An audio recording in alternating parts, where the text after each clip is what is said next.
All right, everybody, today we're going to look at my Eagles, my possession-based tactic that I've been building over the last few weeks. And I thought, everyone always says when you play non-league, lower league saves, you've got to do a 4-4-2 or a 4-5-1. You're going to have a target forward. You're going to have two wingers, no-nonsense centre-halves. You're not going to play a register or a libero. Well, I'm going to show you how I played one season with these here. This is Pickering Town. These are a junior team that I used to coach.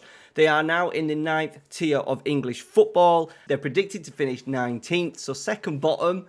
And we've done all right. As you can see, we finished 8th. And I'm going to show you how I've done that using a libero, a regista, a trequartista. At times, we've even used an enganche. All right, a segundo volante as well, just for good measure. Possession-based tactic. It can be done no matter what level you are played at. And as always, these tactics are available to my Patreon. Link down in the description for that. But if you're not a Patreon, don't worry. We will go through the tactics step by step so you can use it yourself in your very own saves. Now, as I said, I have been practicing this mainly with my go-ahead Eagles save, which is obviously based in the Netherlands. They're kind of predicted to finish relegation zone. We finished in the top half. We should have got into Europe. We just didn't score enough goals, essentially. I've also done this in PvP. I was in the path to the playoffs last week. I won that using this tactic as well, or this style of play. And then I said, we've just done a season with Pickering Town. We finished 8th, top half. Bearing in mind, we're predicted to finish 19th, bang in the middle. However, we were only 9 points off actually coming first. Now, on the basis, you would say, that was pretty good, regardless of what system you were playing. Nevertheless, if we just look at the team stats, average possession in the non-league over 60%. And final third passes over nearly 600 more than second placed side. High intensity sprints as well, 3,473. So we're working hard, we're grafting hard to get that ball back. We've also lost the least amount of possession as well. A massive gap between us and the rest of the teams in the division. And passes completed over 2,500 more than our next side, Wickham, who were really good. I think they finished 3rd in the end. And also chances created. So this tactic is creating chances. We just, unfortunately, didn't take them. But with this tactic, we've been able to create some unique systems. Now, this is Let's Get Low. This is Tony Jameson. He is Football Manager, podcast host, and also has a live stream series at the moment. The British Steel Challenge, I will put a link down to his Twitch and his Twitter down in the description. You probably know who he is, and I watch his British Steel Challenge most nights, and he said something. Someone came into the chat and said, I'm just about to start a lower league save or something like that. What should I do? And he basically just went through all this, and it kind of annoyed me a little bit, Tony. It annoyed me, and I thought, I'm going to see how my tactic does. So this is his cautious version, where he's got a bog standard winger, passing into space. He's playing out of defence, but all basic roles, some automatic roles in there as well. Pressing forward and a poacher, which is always good at this level. But I think you don't need to be, I'm sorry, Tony, you don't have to be this boring. If you want to play a register in the non-league, you can do it. You've got to think everything is relevant. I'm not expecting my 9th tier side to be able to play my possession game against a Premier League side or a side that is maybe 2 or 3 divisions above. It's all relative. I'm playing against worse standard players who can't run as much, who can't tackle as much, who can't take advantage of our misplaced passes as much. Okay, so everything is relative to the standard that you're playing at. Now, I didn't really have a tactic to suit this team. The team wasn't great at all. Now, for the first half of the season, we did rock this. This tactic has a libero, a regista, a volante, and a trequartista. An isometrical with an inside forward on the right. I did that halfway through, and then I wanted to change because I did have this version available for the second half, where we went with 2 strikers to see how we would do, see if we could try and score more goals, and it was a touch better. Not a massive amount. However, it has been successful. Can you ever imagine playing a libero, a regista, a segundo volante, and a trequartista in a non-league side in the 9th tier? I don't think so. However, it's here. It's the proof, and this is how I've done it. Okay, so we've got sweeper, keeper, and support. A back 3 of 2 ball-playing defenders. Now, I do want them to dribble more. That's why we've got ball-playing defenders. I think there has been a slight change with Football Manager. Normally the ball-playing defenders in general just used to punt balls forward all the time, forward, forward, forward. We've not seen as much of that in FM23, so it's been really good. The idea is that these three are really progressive on the ball. They're comfortable on the ball. I don't think they are comfortable on the ball.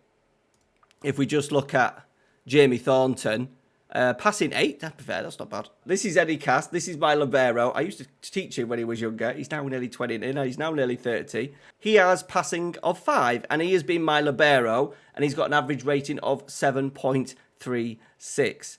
So he's had a pretty good season. So that is the back three. Player instructions on both. We've got dribble more, tackle harder, mark tighter, mark specific position. The marking, basically, if they're playing with a front two, Thornton and Poole will take up the main central strikers. If there is a single striker, that normally goes down, there you go, mark specific position. That will be the central striker there. Okay, so that are the three instructions for those. Into the midfield, we've got 2 complete wing-backs on attack. I've adjusted these throughout the season. What I really want from these 2 complete wing-backs is to get as high and as wide as possible. And the only way I've been able to replicate that is by having them on attack, both sides, with the instruction of dribble more. Now, moving into the midfield, this is the Register, the Perlo of the team. He's got a passing of 4. All right, and he's got an average rating. He's finished with a league average rating of 7.02, so he's done all right. A Register getting a 7 with a passing of 4 is not done badly. And no additional player instructions for the Register. And there's also Brooksby, Volante, no player instructions on there as well. That is the middle of midfield. The 2 wing-backs on attack. So the idea is that we get them up as high as possible, and them 2 get on the ball. Brooksby will do some late runs into the box at times. Can Taylor get the ball off the back 4 and play as a Register with passing a 4? Yes, he can. Now, we've had an engaunch, which does work. If you just want someone to be in here, and it is something that I've considered actually. If you're playing with a front 2, an engaunch would probably work in here. You don't get much from them defensively, but what I always do is I ask them to mark a specific player or position. I just ask him to mark the DM area, just on the hope that, yes, he's an engaunch. He's not going to press that much. However, if he just sits, I always find if he just stands and maybe cuts out a passing line, maybe just stands in front of the DM a little bit to stop him getting on the ball, that will help. I did use an attacking playmaker, and it was messy in the playoffs, but I did like the amount of areas, the different areas that the AP was getting into. So we've got roam from position, tackle hard and mark tighter, mark specific position that we've just put on. And then the front 2, no player instructions, pressing forward, and an advance forward always helps, lower league obviously, to get your main man. I think my main man this year has actually been Jessup. He's played as the advance forward actually. 26 goals for the season for Harry Jessup with a finishing of 9. So he's not done bad actually. A bit of pace and a decent finish. Okay, now that is the shape. Now the way that we get this tactic to work and for it to be 60+% possession is by these team instructions. So mentality, I've swapped in and around the season with positive and balanced. And at the moment, I'm just going on positive with my new season with Eagles, just to see if we can just be a little bit more risky, see if we can, fingers crossed, create a few more chances. I do find that when we're playing on balance, we keep the ball really well, and sometimes we finish games with a really low XG. So I'm just testing at the moment to see the difference between the two. Are we a little bit more creative? Remember, the difference in mentality is the risk that your team is doing. So obviously on positive, we're going to do more riskier passes. We may lose possession more. So we might sacrifice a little bit more possession. But then on the flip side, we might be able to create something. The balanced one does work. But just for the moment, I'm going positive. It'd be something for you guys to flip, no doubt, through the season or even mid-game. In possession, much shorter passing, as low as you can, tempo as low as you can. Now, the idea is that if we rush things, we make them go quicker, play at high tempo, they'll make bad decisions. So the idea is we slow everything down, we're nice and calm, we get it, we give it, we get it, we give it, and we work for an opening, wait for a switch of play, maybe a press, invite the press on from the other team as well. If our defenders are just keeping it patiently, it might encourage a press. We might even then be able to hit one of the advance or pressing forward. Dribble less because we want to keep the ball. We want to encourage that short passing as much as possible. Creative freedom I've just put being more expressive on, just so we can encourage those ball players to really get on the ball and create chances. I think if we don't have that, we would literally probably get more possession numbers, but even less in terms of XG and attempts on goal. Play out of defence, attacking width fairly wide. I've not really altered that much at all. I've sometimes altered it during games against teams, especially in my Eredivisie save with Go Ahead Eagles. I sometimes adjust narrow when we're playing against Ajax and things like that, just to help us being a little bit compact in the second half. And then work into box helps us keep possession of the ball as well. In transition, we have got counter press and counter. We do want to try and win the ball back as quickly as we can. Remember, we have a good PPDA.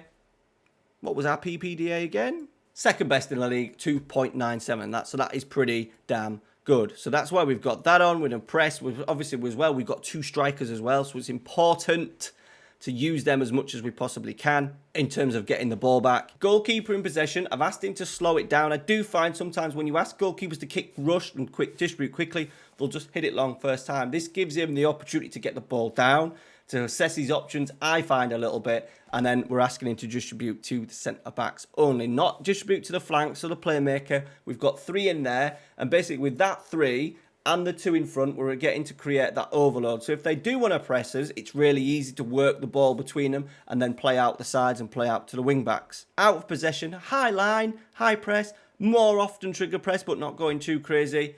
And drop off more. That has helped us when the press hasn't worked. The defensive line just drops off, and it has cut out the amount of chances we've given away with one-on-ones. We're not absolutely going extreme with our line.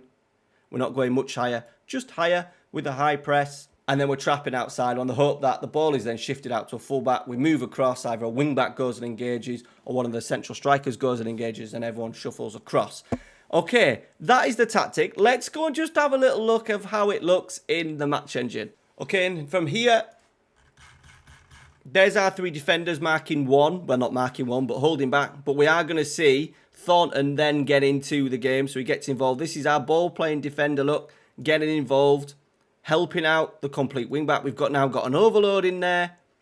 Thornton, good, really good run from Palatos, our complete wing-back. Really attacking to get that 1, 2, 3, 4, 5, that line of 5. So we've kind of got a 2-3-5 formation in possession at the moment. Thornton does pick out a lovely ball to Jessup, one of the strikers, and he hooks it across. I do find playing the 2 up has helped us create a few more chances. Remember, if that was a single striker and we were playing with an extra midfielder at times, it would be a little bit, he wouldn't get that support in the middle. So having those 2 players up front does make a massive difference, I think. And then this goal came straight from the kickoff at the start of the second half. Getting the ball, there's Alabero. This is our right wing back moving forward in again, committing. If we just go back a little bit, if we look now, Ramsey is marking our right wing back, but because we've got Thornton just to get it and try and dribble more, he gets the opportunity then to play in Palacios because Ramsey's come and pressed him, because he's moving forward, he's moved into that middle third. The press has then been triggered, and then we can play around him, look. We've then created a 1v1 in here. Fullback's been dragged out. Leaves a little bit of space in there for our centre-forward to hit.